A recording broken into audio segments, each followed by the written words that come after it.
I'm Stephen J. Abramson. Today is December 27th, 2012, and I have the honor to interview the great writer and producer David Milch.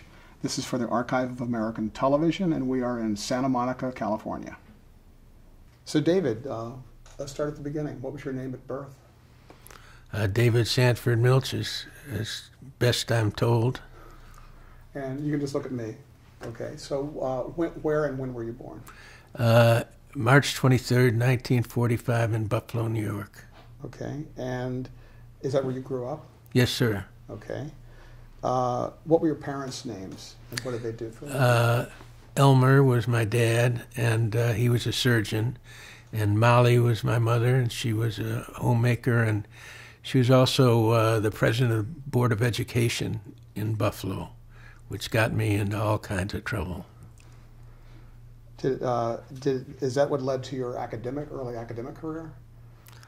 Is that for you? I don't know what led to my career. I just sort of lurched from one position to another. What traits do you think you inherited from your parents? Gee, that's a good question. I think a certain irascibility from my dad, and diligence and perseverance from my mom. What were you into as a kid? What were your interests growing up? Every damn thing. I was in a lot of trouble. A pattern which began early, and I'm sorry to say has continued pretty much unabated. I did love reading, and I was a newspaper boy, so I was almost self-supporting. And sports, as you might expect from a kid. I guess that about covers it. Did anything rise to the top among your interests? Anything that you Oh, I loved reading. I loved reading, and I was surprisingly enough, I was passionate about Shakespeare and Aristotle from an early age. I don't know where that came from. Did the words turn you on? Because you certainly have written words. Yeah. That turn people on in a way. Yeah. It was a different vision of experience that excited me so much. And Buffalo is kind of a provincial community, and there was a little bit of a repetitive quality to the days and nights, and it was extraordinary to be able to imagine these other kinds of lives. So where did you go to college? Went to Yale University and graduated in 1966. Okay, and what did you study? I was an English major, and also African history, for reasons that still elude me. And I read you were a pretty high achiever in college. I did well. Summa cum laude. Summa cum laude and Phi Beta Kappa. And then you went on to get a master's. Where was that? At the Iowa University Writers' Workshop. Let me ask you, sir, am I allowed to reach over and get some water while we're talking? Absolutely. All right. Very grateful. Yes.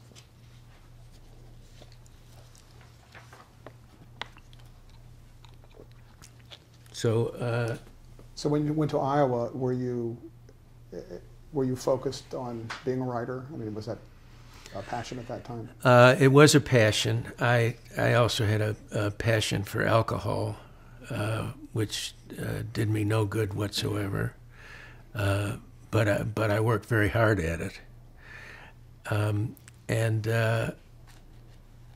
It was Iowa City was a wonderful place. It was a very active hippie community at that time, and I enjoyed it very much.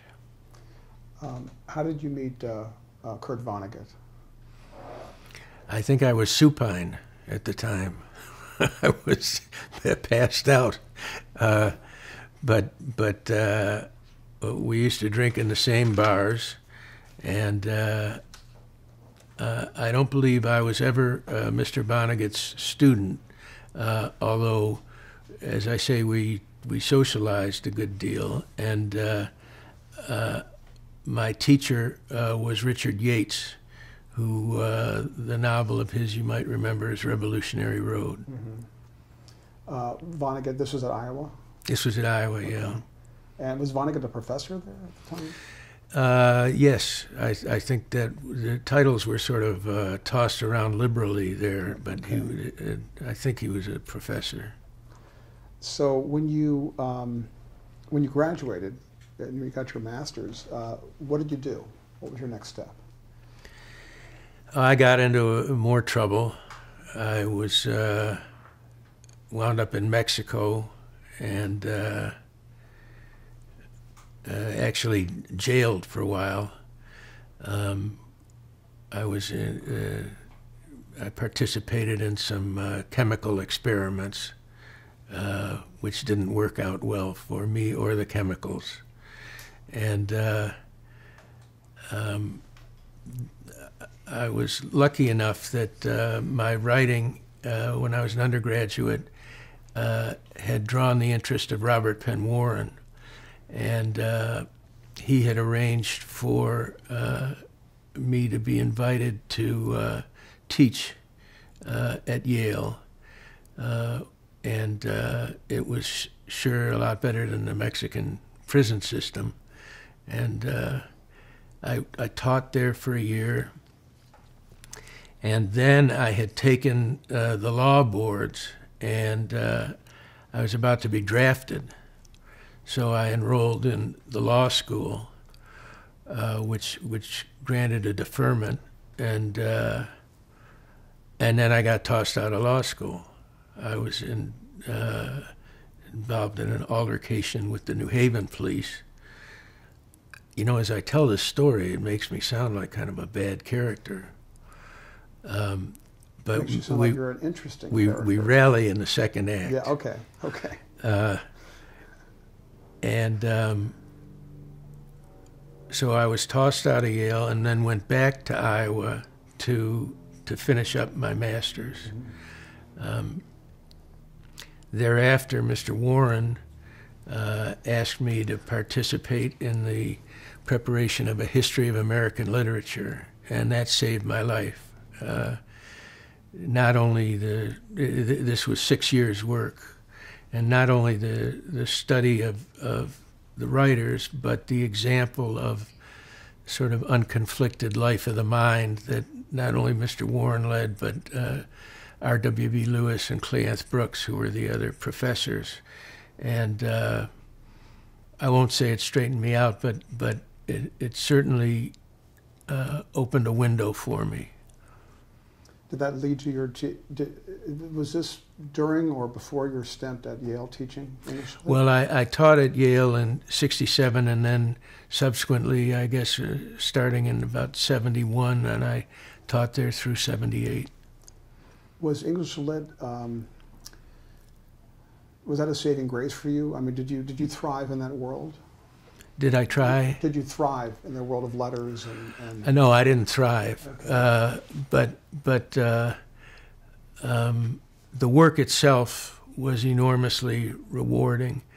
The academic community wasn't something that engaged me particularly. Neither did it really engage Mr. Warren or Professor Lewis, and so it was not of necessity a mark against me that I wasn't quite able to fit in. But it was a great time. It was a wonderful time to study and be part of a venture as ambitious as History of American Literature. What about the actual classroom experience? Was that enjoyable at all to you, teaching others? Or? Yeah, it was. Yeah, I enjoyed it, and I was, in a way, not dissimilar to the way I write. I wasn't very good at preparing lectures. I would extemporize, but they didn't seem to mind, and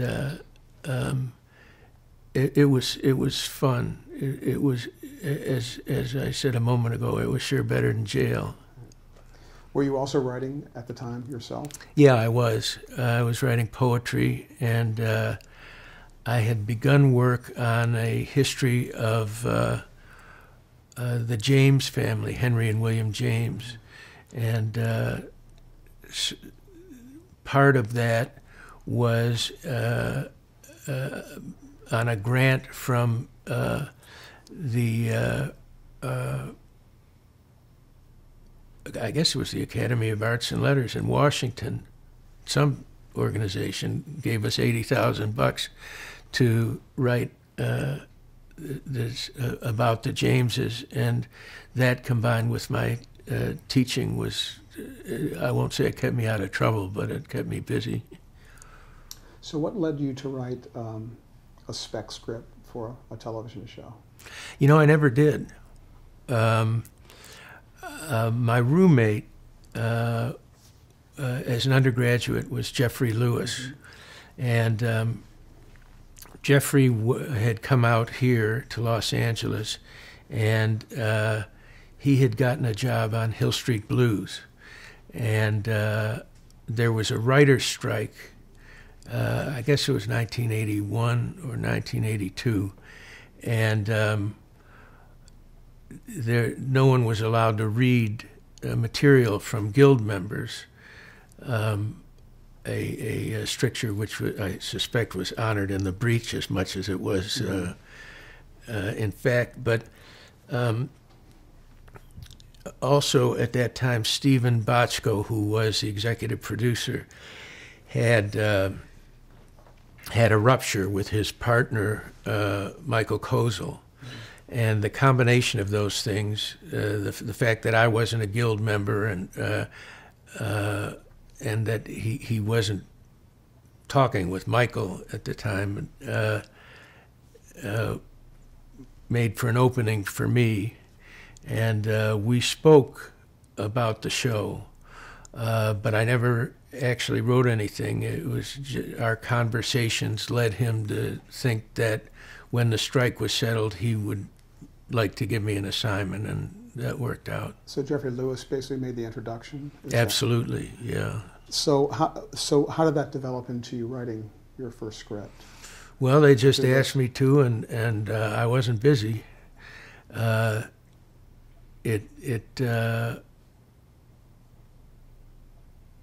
trying to remember. Trial by Fury was the name of it. Now my memory is going to start to fail, so I'll ask you to indulge me in that regard. But the staff of MTM of Hill Street Blues tended to work collaboratively, although in some instances a writer like myself who was not on the staff would get a single assignment, a fully credited assignment, and that was the case with Trial by Fury. What was your feeling? Were you still, at that time when you wrote it, were you still teaching? No. Were you still at Yale? Or you? No, I was out here by so then. You moved out. Before you wrote your first script, what were your feelings about television at that time? Oh, I didn't have any feelings about television.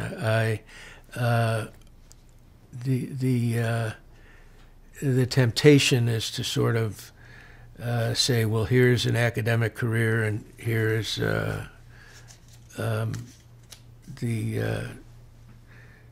whatever a career in television would be described as, and but in fact, there was a slurring of those two things, and I was happy enough to be employed, and I didn't have any particular opinions about television. I didn't watch it very much, but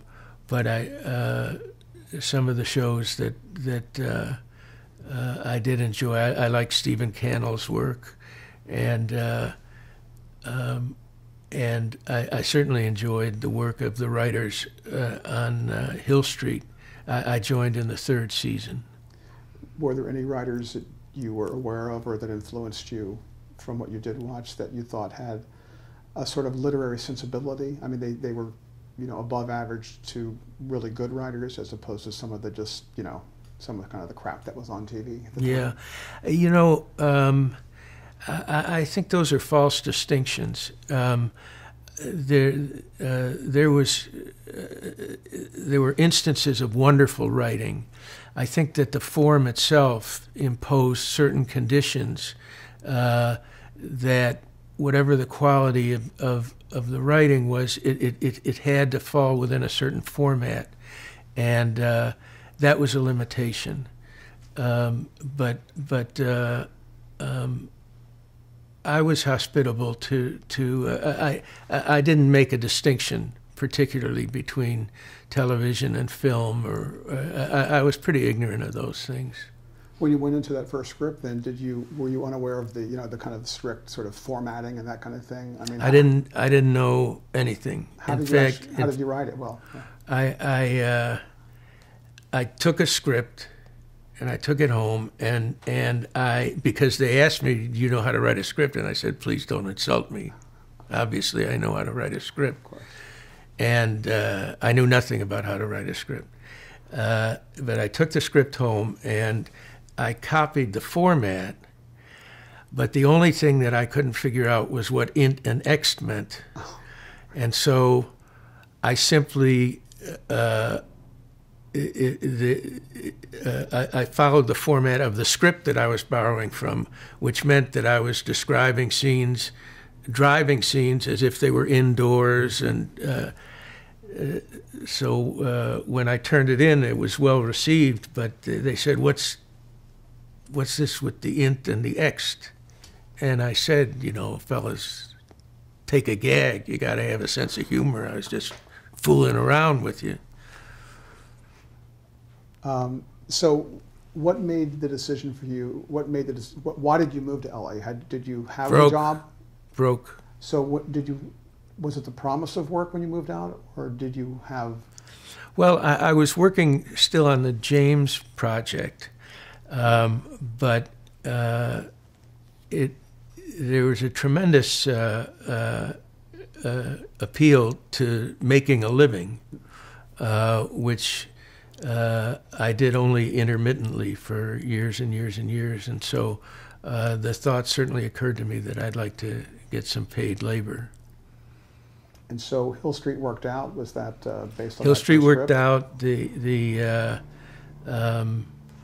first script was well received and actually wound up winning the Emmy, I think, for that year.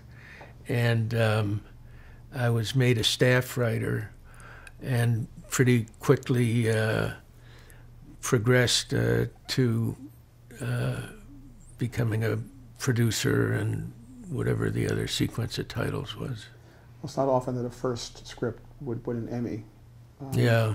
So how did that feel at the time? And did you have a general awareness of that, or did it seem like, wow, this is easy? Or what was your sensibility? I know I didn't think it was easy, but there's a kind of sense of unreality that has continued with me for long periods of time.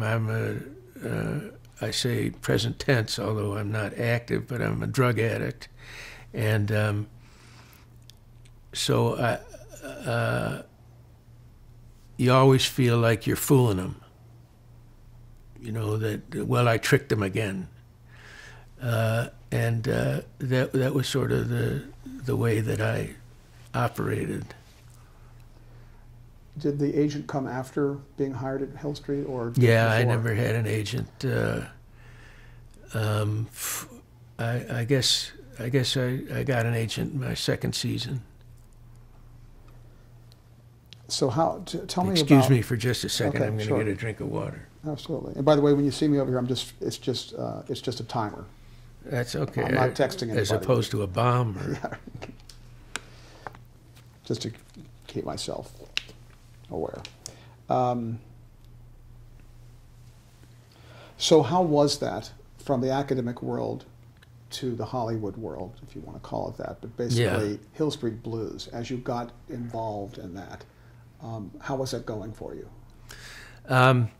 It was I was leading kind of a double life. I was writing, but also in addition to I'm a double winner. In addition to being a drug addict, I'm a compulsive gambler.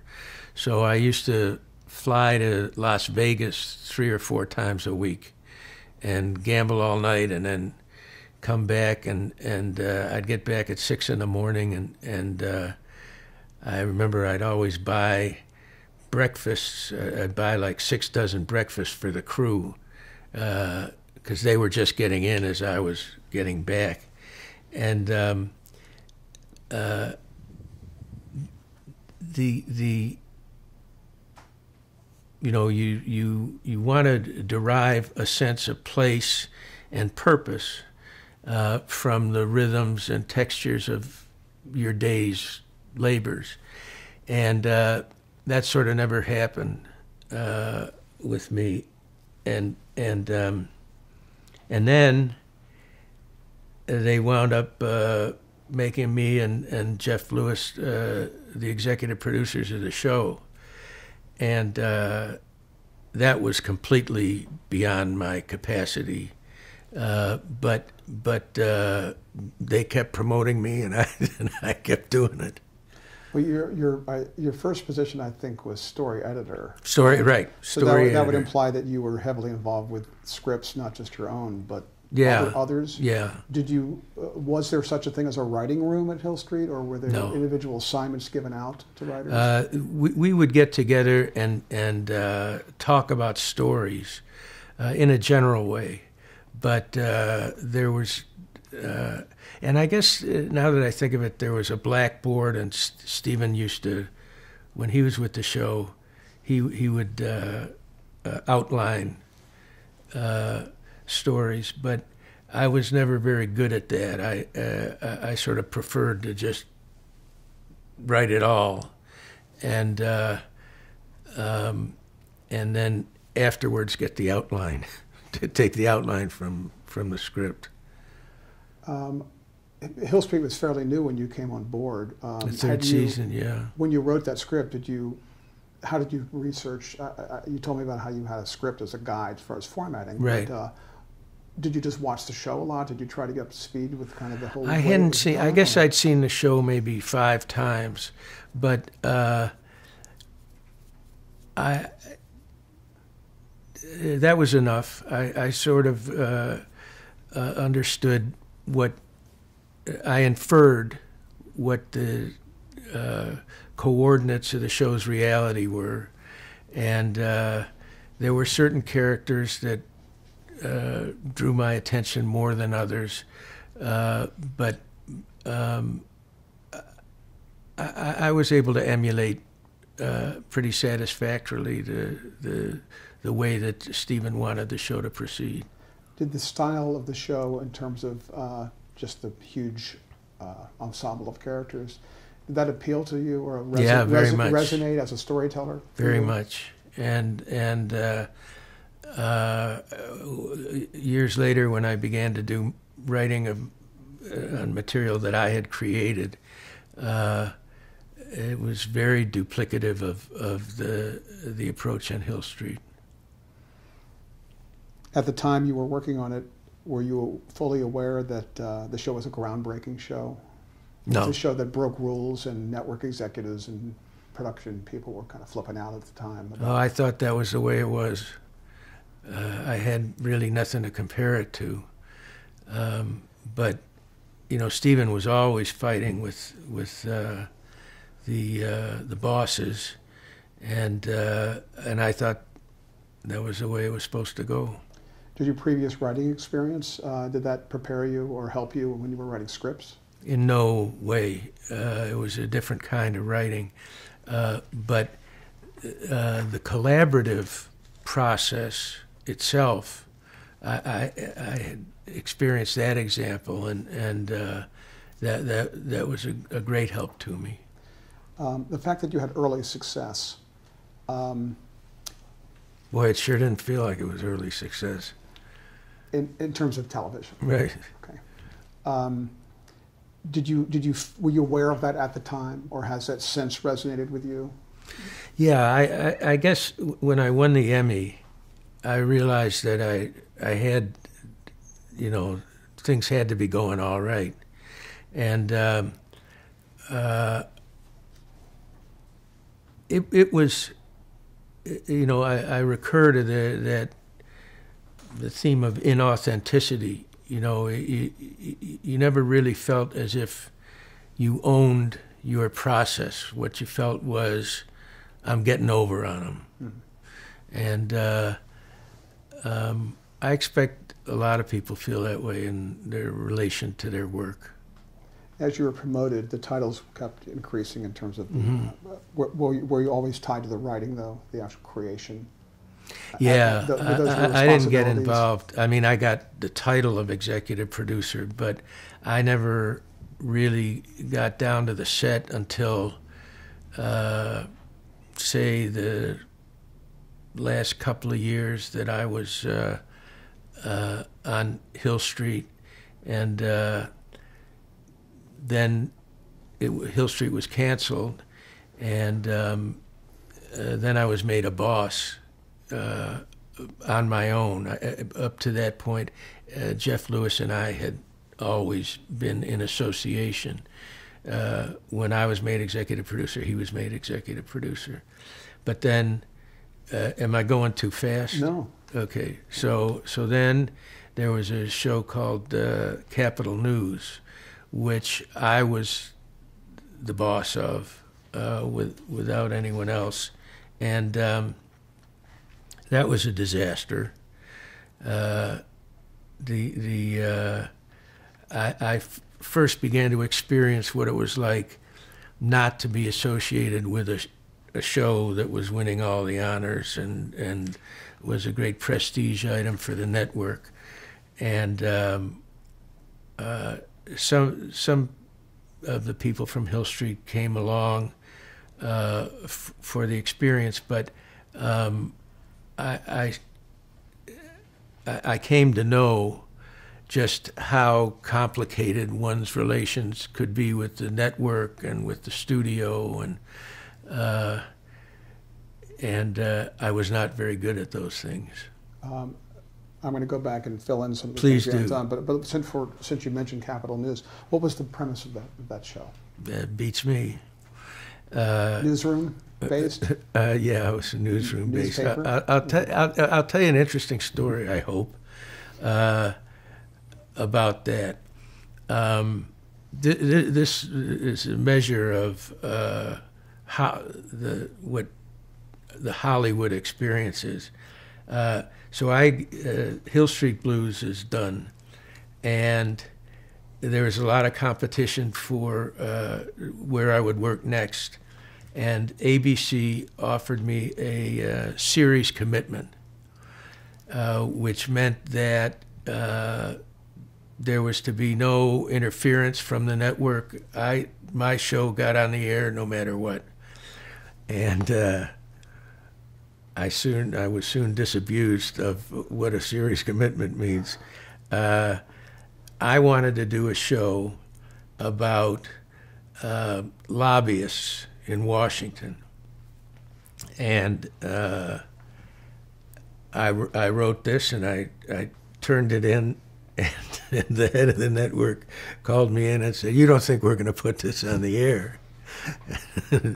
Because I was sort of trying to tell the truth about lobbyists in Washington. He said, "Why don't you write a nice story about young reporters who really take their story seriously and try and do good?" And that was Capitol News. And that was also a great learning experience for me. I'm trying to think what came next. Maybe you can help me. Well, you want to go back? I want to go back. Let's talk some more about Hill Street. Okay. In those early days, and you've had a history with working with Stephen Bochco through the years, what were those early days working with Bochco when you first came on the show, and through the run of Hill Street? you know, I was a new boy on the block, but Stephen was on unfamiliar ground himself. He had always worked with Michael Kozel, and Michael quit, and Stephen was nervous, as one would expect him to be, and uncertain, and in retrospect, there's no question that whatever ability I have, if it hadn't been for that strange series of events, one of which was his separation from Michael Kozel, the other was a union, was that there was a strike, and union members weren't allowed to submit their scripts. So that combination, I think, made Stephen receptive to looking elsewhere. And the paradox was the fact that I didn't have a script was what made me eligible to have contact with him. So now forgive me and remind me what you had asked me about. Well, we were talking about Bochco. What was it like working with him in those days? So he was under a lot of pressure, and Stephen is much more a producer than he is a writer. He's done a lot of writing, and he does it very, very well. But I think his gift is for production, and in that regard, too, we were a very effective combination, because I had no ability at all in production. By the end of the first year, I couldn't have told you anything about what production meant. Never went down to the set. But he was wonderful at it. And so, he just opened the door, throw me some meat, close the door, and wait for me to write some pages. Mm-hmm. And we became good friends. We've stayed good friends, and just worked on another show just last year. Did any of the stories that you wrote for Hill Street come from your own experience or your own life? Yeah. A lot of stuff about junkies and all sorts of disreputable figures. Were there characters that you preferred writing for? Yeah, I liked. Now I'm going to forget his name. Bunce was Dennis France's character, but was Bunce his first name the first time that he was on? No, he was Sal Benedetto. Yeah, right. That was his name. Right. And but it was the same character. Yeah. And I enjoyed writing for him. I liked writing for Bruce Weitz, who played Belker. Right. Kind of loose cannon, sort of. Kind of the loose cannon, yeah. Among the you had some kind of a writing credit on at least about 70 episodes of Hill Street. Yeah. Do you have a favorite or two, or anything that stood out for you, or had any special meaning in that run?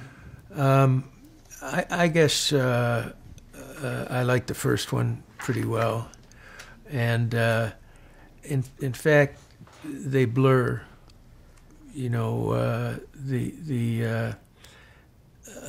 For one thing, I'm getting to be of an age, and my memory isn't as good as it used to be. But it was also the case, even then, that because it was an ensemble piece, and you were writing multiple storylines, they tend to feed into each other, and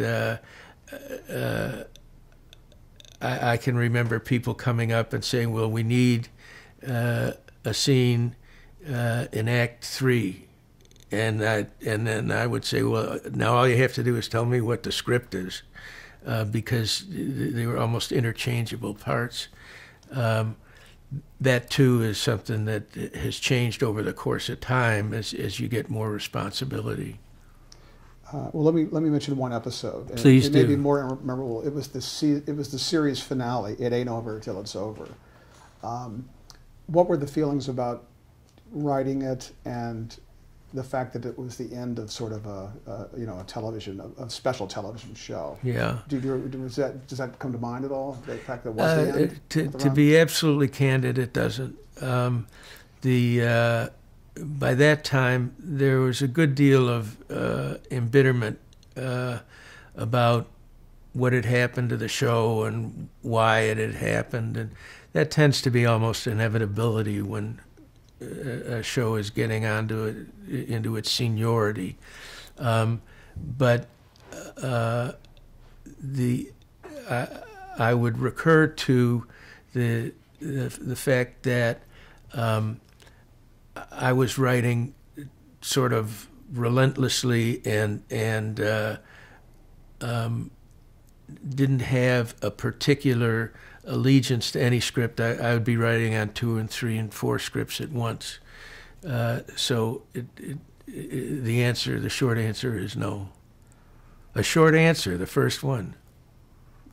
They've been good answers. It being the first show you were on, and it had a long run.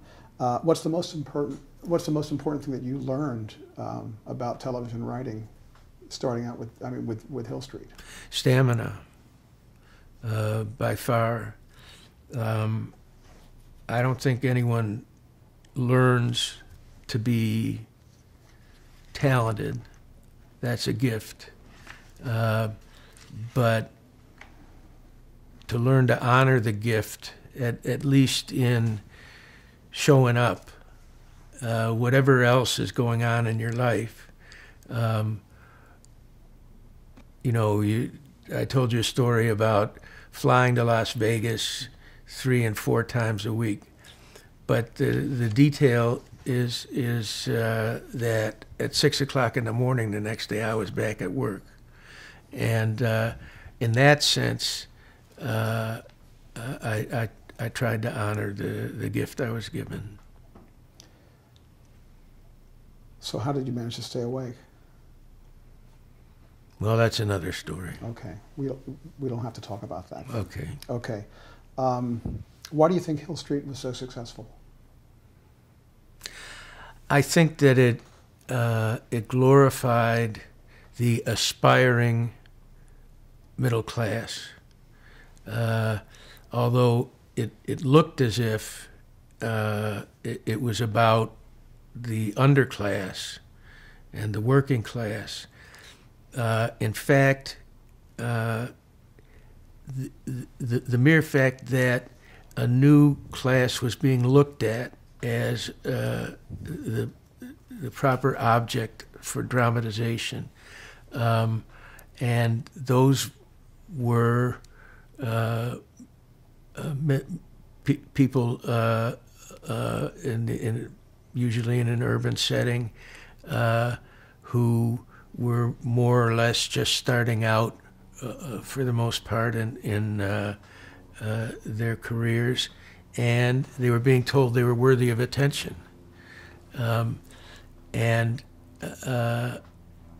most of the premises of other shows were gimmicked up. And this one said, we're going to take the people as we find them. And I think that it was exciting. It was exciting to think that we were going to be given a shot. And by we, I mean people of a certain age. How do you feel about the role that Hill Street had in teaching viewers a kind of new way to watch TV, experience it? I couldn't put it any better than you just did. The multiple storylines were, with certain exceptions, a new approach, and more than anything, I would recur to my previous answer that it was who to look at for stories, and there was a great excitement. It was also, for the actors, there weren't too many beautiful people on Hill Street, with the exception of the character who played Joyce Davenport, Veronica Hamill. There goes the noggin again. And that in and of itself broke a precedent. If a character was going to be physically unimposing, it had to be, the character had to be goofy on other shows, or countrified. And so it was, in effect, once a week, testimony to the fact that there was a new shooter at the table. And then shortly, St. Elsewhere came, and any number of shows, as you know, that followed that example. You started Red Board Productions during the run of Hill Street. Why did you decide to do that? Taxes. Okay. And what is Red Board, what does it refer to, the name?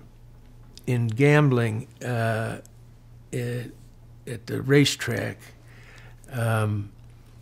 when the race has been run, in the old days, they used to put the prices up in red, what the horse had paid. And when the prices were put up, then typically people would say, well, I knew that horse was going to win, even though they bet another horse. So it came to be that a red board player was someone who was a second guesser, that after events had taken place, he would say, oh, well, obviously it was going to happen that way. So I started a company for second guessers called Red Board Productions. Sounds appropriate, I think. What was your first project? What was Red Board's first project? I think it was Capital News. Okay. After Hill Street, you did a short live show called Beverly Hills Bunce. Right.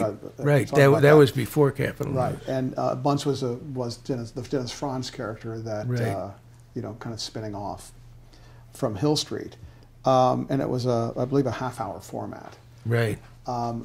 So what was your challenge for taking a character that was already established in a drama show, and this might have been the first dramedy, as they called it at the time. Yeah.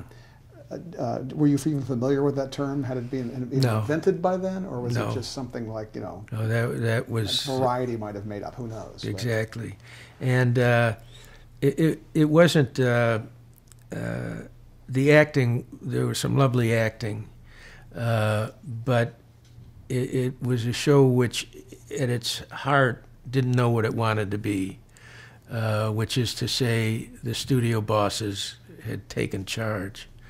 And they would tell us what to do one week and then something else to do the next week. And it was a mess.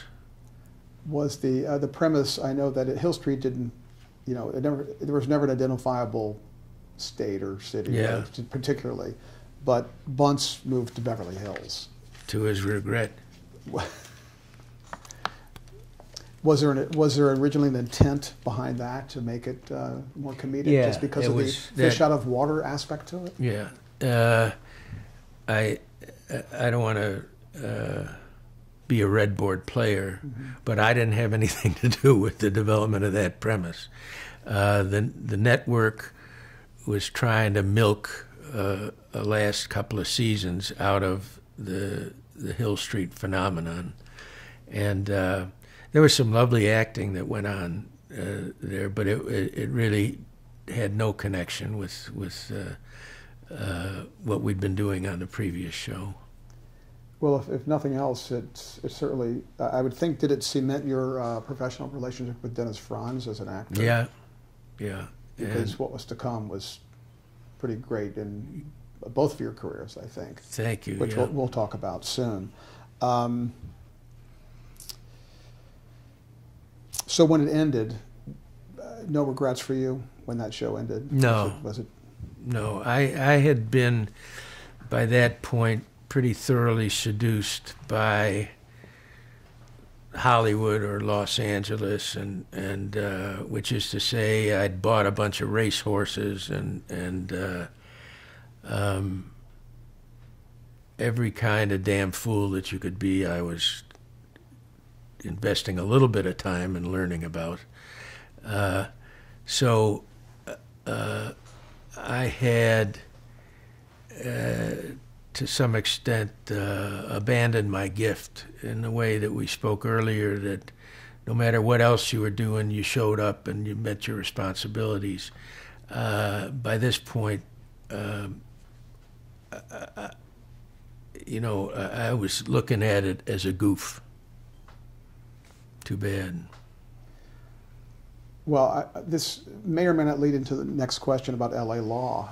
I know you wrote an episode of L.A. Law, but also you appeared in about maybe 3 episodes. Yes. Characters. Yes. What led to that? I just blundered onto the stage. And did you want to be an actor? Was that no, an no. aspiration? Or? No. I think Billy Finkelstein was writing that show then, and he was a friend. And in fact, one of the L.A. Laws that they shot at the racetrack. There was a drunken goat who kept wandering in front of the camera. Or that could have been me. How was that acting? Oh, I don't know. It was just something to do. You wrote an episode called Back to the Suture for L.A. Law. Yeah. Any memories about that? No memories. In particular? Okay. Neither good nor bad. Okay. We talked about Capitol News. Let's go to NYPD Blue. All right. Okay. It's a show you co-created. Who did you create it with? Stephen. And from the beginning, was there a clear vision or premise for how the show would be, or the tone of the show? Yeah, I think so.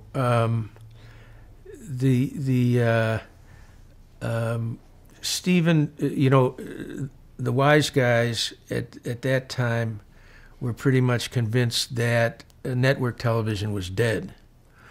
And the reasoning went that cable had broken through in so many conventions, and network television couldn't keep up because it was commercially based, and the sponsors just wouldn't sit still for what was going on cable. And Stephen wanted to level the playing field. Stephen trying to level the playing field and regain the audience that network television was losing. Essentially, it was Hill Street with an R rating, and we were fortunate that man's accidents are God's purposes, and we miss the good we seek, and we do the good we little sought.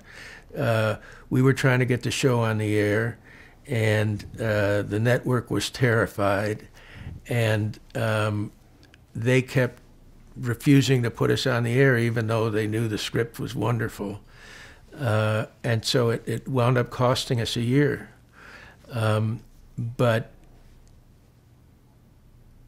paradoxically, the delay drew so much attention that when the show went on, it was a huge hit. It was a good show too, but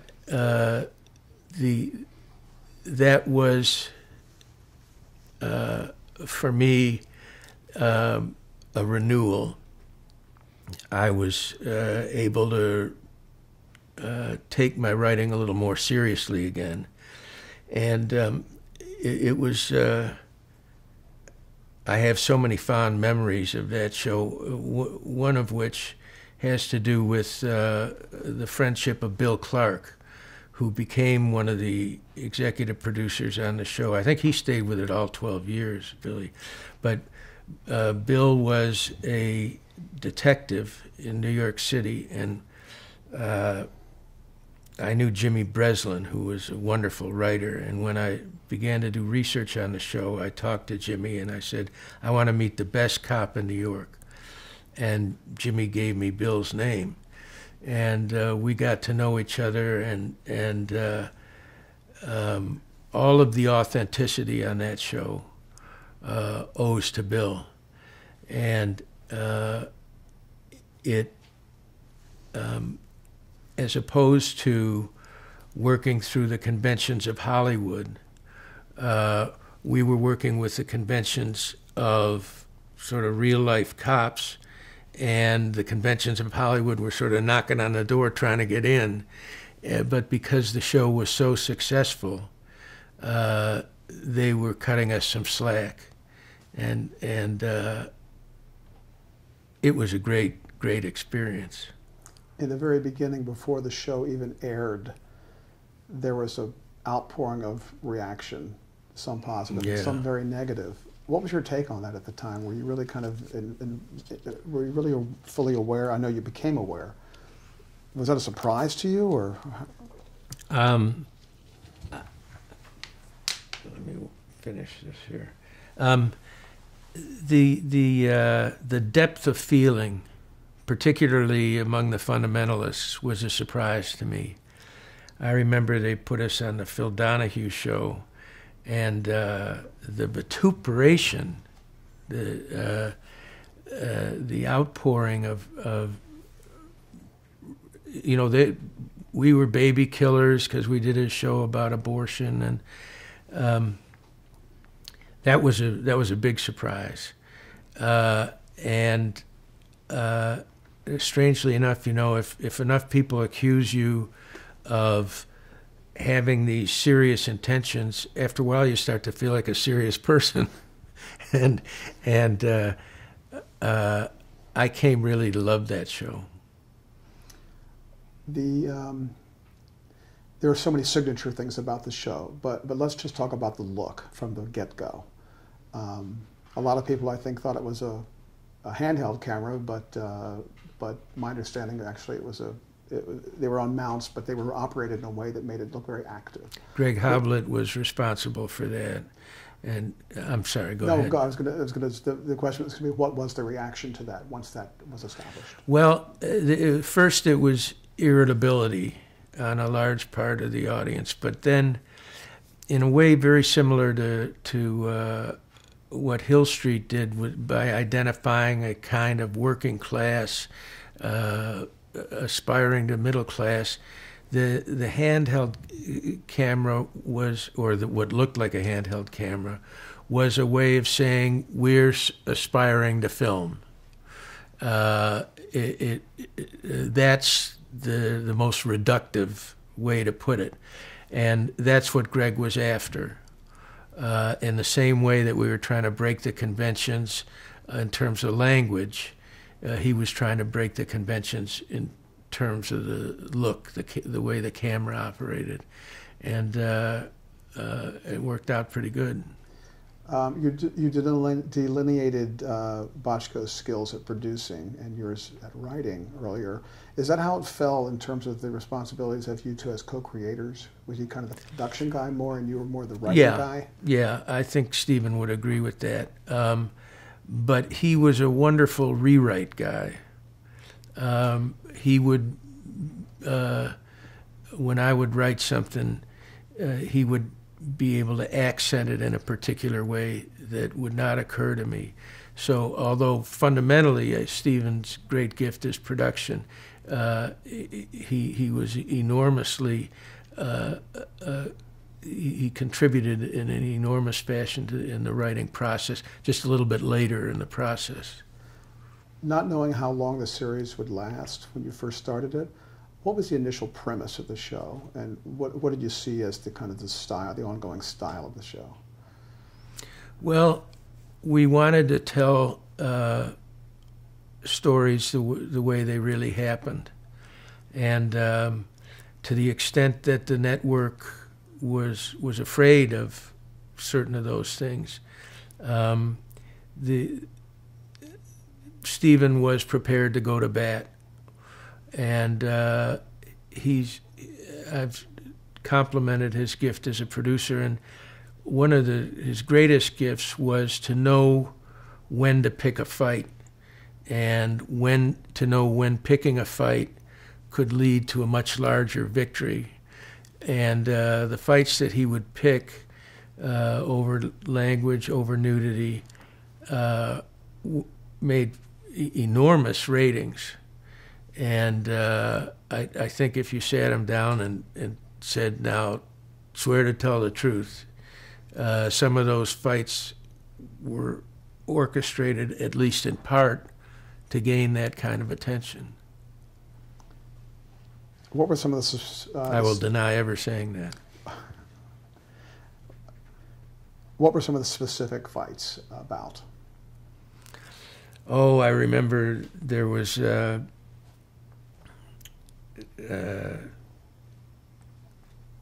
scene in a shower when the character Sharon Lawrence, who had fallen in love with Bunce, was Sipowicz. Excuse me, Sipowicz, was giving a very, very thorough cleaning to Sipowicz's virile member. And the network took offense at that.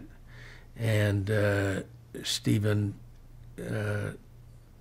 fought him and fought him and fought him, and they postponed the screening of the show until later, until it was out of sequence. And that was a win-win situation. What about the language? It was the first time, I think, a primetime network show used words like, I believe, asshole and prick, I think. Yeah. That, too, I think, to go back to the example of Hill Street, it was a way of saying, we're going to look at the world the way it is. While there may have been that secondary motive, I think that in fact the breakthrough in terms of language was really a substantive contribution. It made the shows much more believable, and it helped me with the rhythms of my writing. I